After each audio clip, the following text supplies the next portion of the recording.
Welcome to another episode of Coffee with Clint.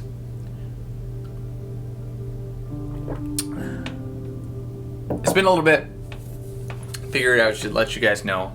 Since the last time that we chatted, I have been incredibly busy. Here's just a few things that I've been doing. I have filmed 5 weddings. I have DJ'd a high school dance. I've done audio for multiple football games. I went on a men's retreat with my church. I started a business. There's a separate video for that. I have been running and trying to meet goals in that regard. And I'm about to jump into theater season at the high school. Also, we're doing Dorothy in Wonderland for the fall production at Spectrum High School. You should come and attend. It's going to be a hoot. That's my pitch. Anyways, so I've been a little bit busy, but wanted to get a quick video in, catch up with you guys, say hi. Hi. And yeah, so like I said, I've been working on, in the midst of everything else on top of my regular life, day in, day out work, I have, technology is funny, and the algorithms that people are able to set and how they're able to fine tune their audiences is pretty incredible. So I saw an ad recently for a Rocky Balboa 100-mile running challenge to finish out the year. This was on my Facebook feed. If you don't know, myself and my family in general are huge Rocky fans. And so I'm running. I have a goal of meeting 365 miles for the year. And I was right at 260 something when I saw this ad come across my Facebook feed. Needed a little bit of motivation, and then this pops up on my feed. I'm going to dive in. I'm going to jump on that challenge. So they hooked me. They knew their target audience, but I'm gonna get a medal and a T-shirt, and they're probably gonna be low quality, and I don't care because it's Rocky. So I'm doing that. I'm just trying to keep pace for my goals for the year. Again, I think I've said it on videos before. Some people run way more than me. Other people's not as much as me, but I'm trying to run my goals, like run the race that I've been given, and jump into that. So yeah, so that's one of the goals. If you guys see me, you get to interact with me on a basis outside of this platform. Say, hey, how's the running goals going? Keep me motivated, because it's going to be a push for this next 2.5 months for me to reach that by the end of the year.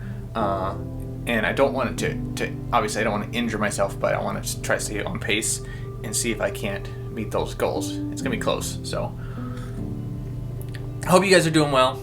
All of you out there that watch this. One of the things I wanted to hit on, because I have been so busy, right? I have been jumping around, doing so much, and trying to maintain a healthy schedule, or a healthy rhythm, even inside of all the craziness, even inside of all of the busyness. And one of the things that kind of has been reverberating inside of me for a while now, that I've been processing, and then I figured I would kind of share it with the world so that you guys can add it to your life in some fashion if you want, if it helps you out. The idea is the pockets of peace. And we live in such a chaotic, frantic environment, culture, that sometimes we forget to really identify those moments where we can slow down, or that we can disengage, that we can break away from the chaos, and disrupt that rhythm and slow things down, get away, find your pockets of peace. And they're going to be sporadic for some people, but being able to find those pockets of peace, find those moments where we can slow down life, we can slow down activities, or we can intentionally get away. Whether that's for some people it's hiking, for some people it's journaling, for some people it's doing mindfulness exercises, some people it's prayer life.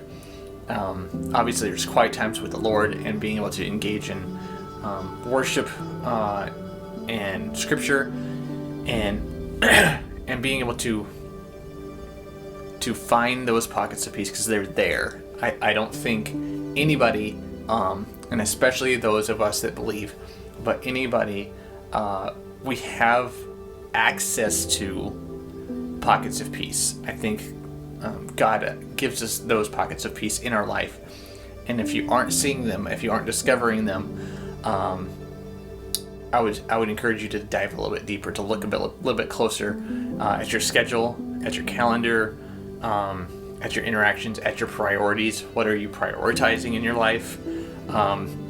Because I think, God said He would never leave us nor forsake us, and so I think that there is always an opportunity for us to find those pockets of peace. I think that they are there.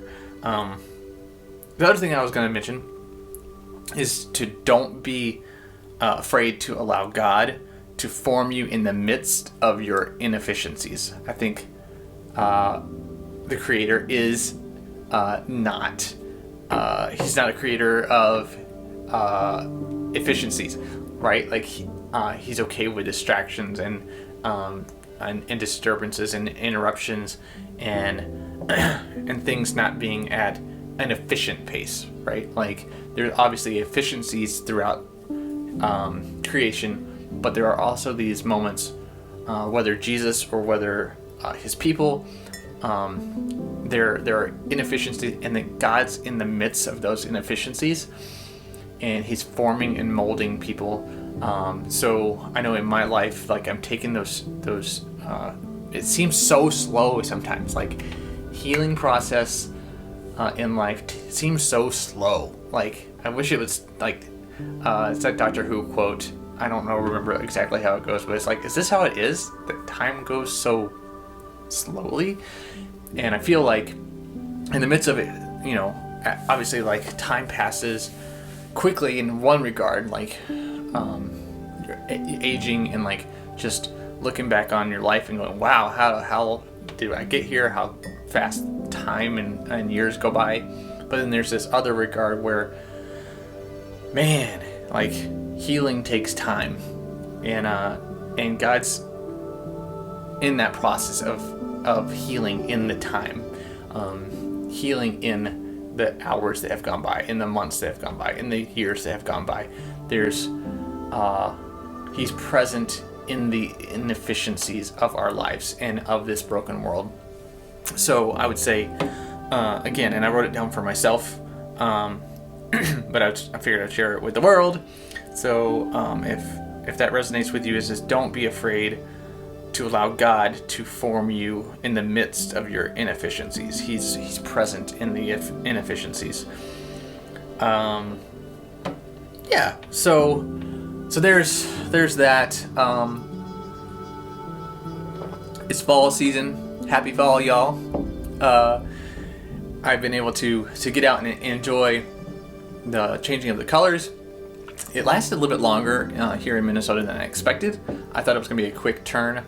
So being able to get out on the trails and run, but then also enjoy the weather, enjoy fall. It's a beautiful season. It's one of my favorites, honestly. Fall is one of my favorite seasons. So just reminding myself of that in little ways is always good. And if I can only remember that, fall has always been one of my favorite seasons during this year, that would be great. Yeah, so fall. Let's see. I think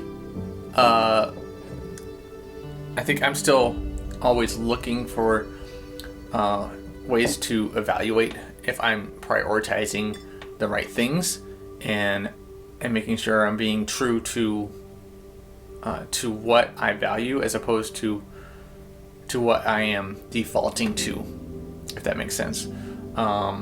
What's just the natural rhythms of life and keeping the machine going, keeping the train going, as opposed to seeing what areas I can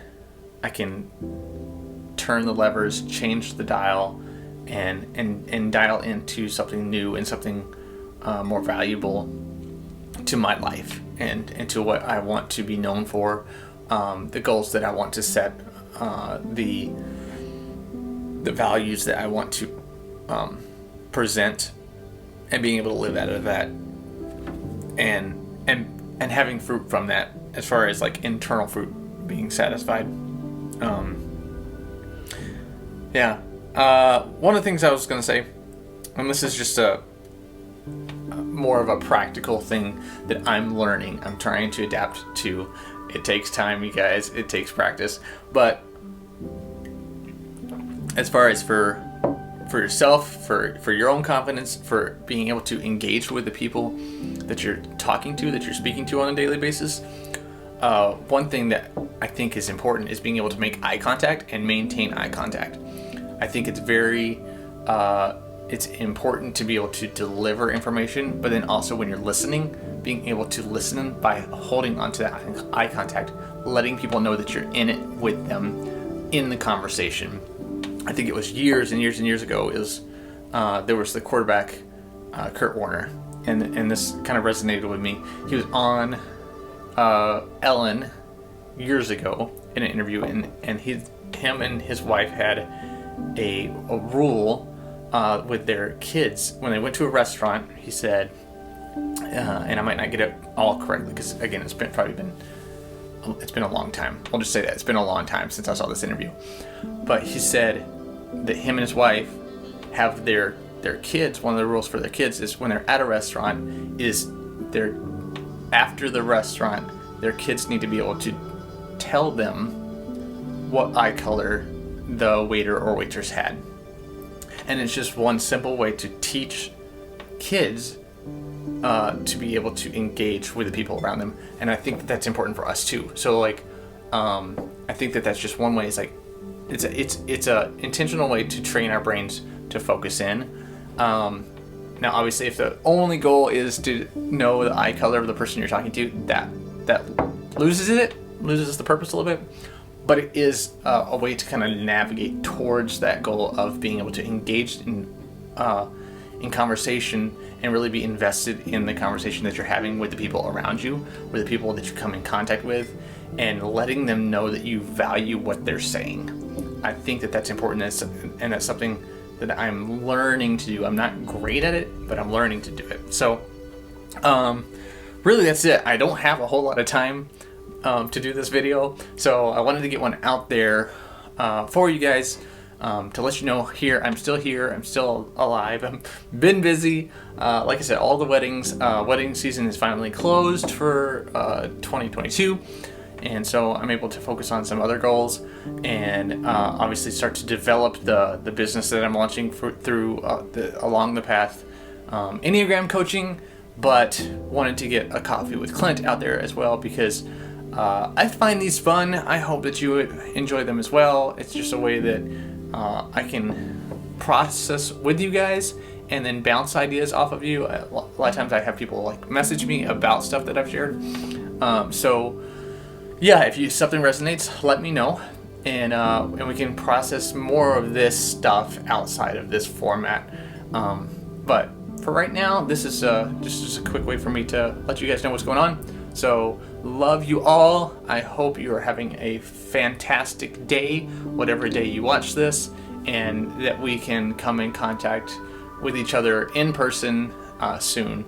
And that's what we got. We'll see you soon.